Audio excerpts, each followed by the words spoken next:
होते हैं और कौन सा लर्निंग आउटकम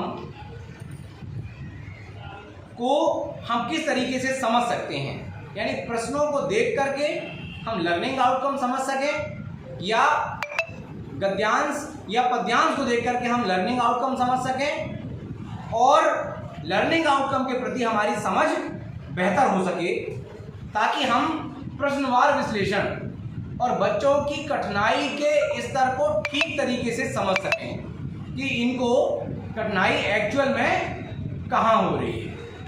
हम इसमें देखेंगे कि जब हम लर्निंग आउटकम का नंबर देखते हैं,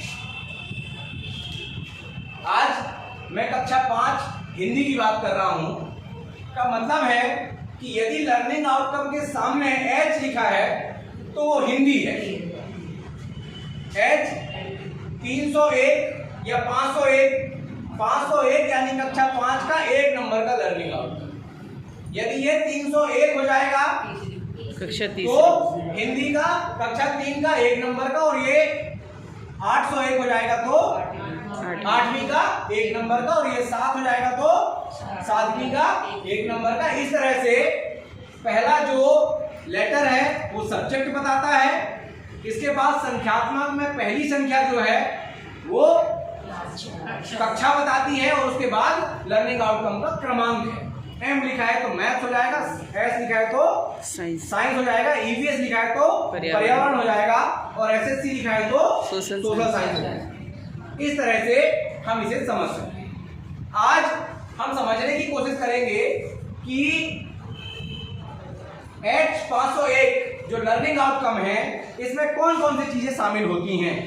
तो सुनी हुई अथवा पढ़ी हुई रचनाओं, हास्य, साहसिक, सामाजिक आदि विषयों पर आधारित कहानी, कविता आदि की विषय वस्तु, घटनाओं, चित्रों, पात्रों, शीर्षक आदि के बारे में बातचीत करते हैं, प्रश्न पूछते हैं, अपनी स्वतंत्र टिप्पणी देते हैं, अपनी बात के लिए तर्क देते हैं और निष्कर्ष निकालते हैं।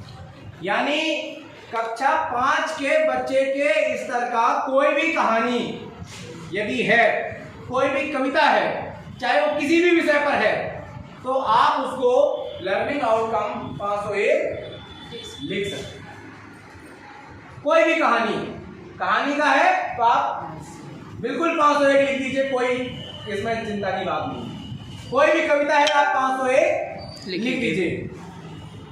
अब कहानी जब हम पूछेंगे तो कहानी में पात्र होते हैं, कोई ना कोई पात्र होंगे, घटनाएं होंगी कहानी में, बिना घटना के कोई कहानी नहीं हो सकती है।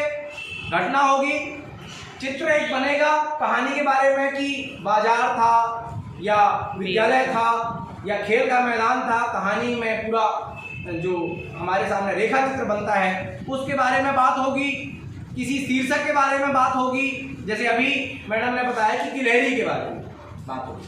गिलहरी हमारा शीर्षक है, तो इन सभी में इससे संबंधित कोई प्रश्न बनेगा, किसी घटना के बारे में, किसी पात्र के बारे में, उसके किसी शीर्षक के बारे में, किसी चित्र के बारे में, तो आप उस प्रश्न में 501 लर्निंग आउटकम लिख सकते हैं। दूसरा 502 क्या है, तो आसपास घटने वाली घटनाओं की बारीकियों पर ध्यान देते हुए उन पर मौखिक रूप से अपनी प्रतिक्रिया व्यक्त करते हैं, प्रश्न पूछते हैं।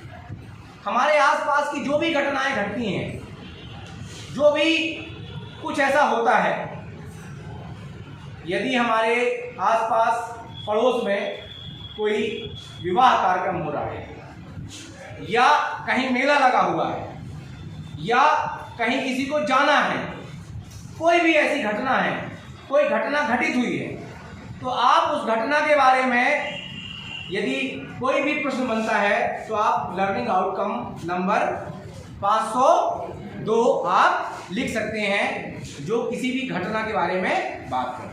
अब जैसे हमने पेपर में पढ़ा कि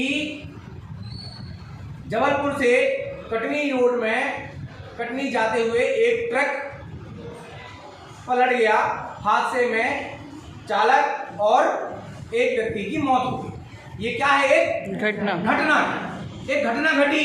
अब इस घटना के बारे में जब हम पढ़ते हैं, प्रश्न क्या बनेगा कि किस मतलब किस सड़क पे घटना घटी, कितने लोगों की मृत्यु हुई, मृतक का क्या नाम था, मृत्यु का कारण क्या था?